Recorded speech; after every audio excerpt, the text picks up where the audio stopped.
Hi friends, మా ఇంట్లో అయితే వినాయక చవితి సంబరాలు మొదలైపోయాయి. మా బాబులైతే హైదరాబాద్ వినాయకుడిని సంవత్సరానికి ఒక్కొక్క అడుగు ఎలా పెంచుతారో ఆ విధంగా పెంచుకుంటూ పెద్ద గణపతిని అయితే తీసుకొచ్చేసారు. తీసుకొస్తుంటే మార్గ మధ్యలో అందరూ వాళ్ళ వినాయకుడిని చూసి దిష్టి పెడుతున్నారంట. అందుకని దిష్టి తీయమని కూడా చెప్పారు. మా యొక్క గణపతిని దిష్టి తీసి లోపలికైతే ఆహ్వానించేస్తున్నాం. ఓం శుక్లాం భరధరం విష్ణుం శశివర్ణం చతుర్భుజం ప్రసన్నవదనం ధ్యాయేత్ సర్వవిఘ్నోపశాంతయే. అగజానన పద్మార్కం గజాననమహర్నిశం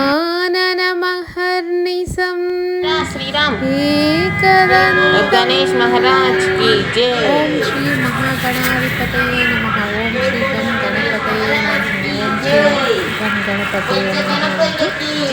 గణపతిని లోపలికి ఆహ్వానించేస్తాము. అద్భుతమైనటువంటి గణపతి మహామంత్రాన్ని ఓం గం గణపతయే నమః అని 11 సార్లు లేదా 108 సార్లు నిత్యం ధ్యానించినట్లయితే అద్భుతమైన ఫలితాలు కలుగుతాయి. రేపైతే మాత్రం తప్పకుండా ఓం గం గణపతయే నమః అని చెప్పేసి 11 సార్లు చెప్పండి. మా బాబులు రాట పూజ చేసేసి చక్కగా వినాయకుడికి పందిరి కట్టడానికి పూజ చేస్తున్నారు. మా బాబులు ఎప్పుడు న్యూస్ పేపర్స్తో గణపతికి పందిరిని రెడీ చేస్తారు. పనులైతే ప్రారంభించేశారు.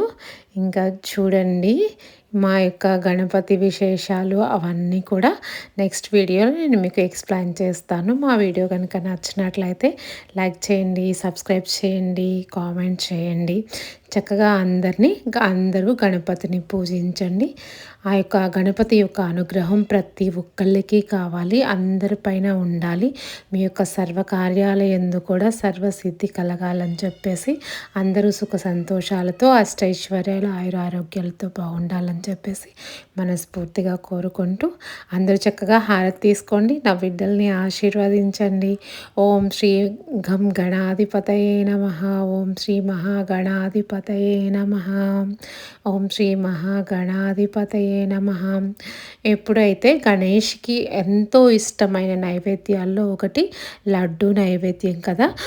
గణేశుడికి మోదకాలు, కుడుములు, ఉండ్రాళ్ళు ఇష్టం అని చెప్తారు. అలానే గణేష్కి లడ్డు నైవేద్యం కూడా చాలా ఇష్టం అంట. వీలైతే లడ్డుని నివేదన చేయండి. 21 పత్రాలతో పత్రికని సమర్పించండి. ఓం శ్రీ మహాగణాధిపతయే నమః.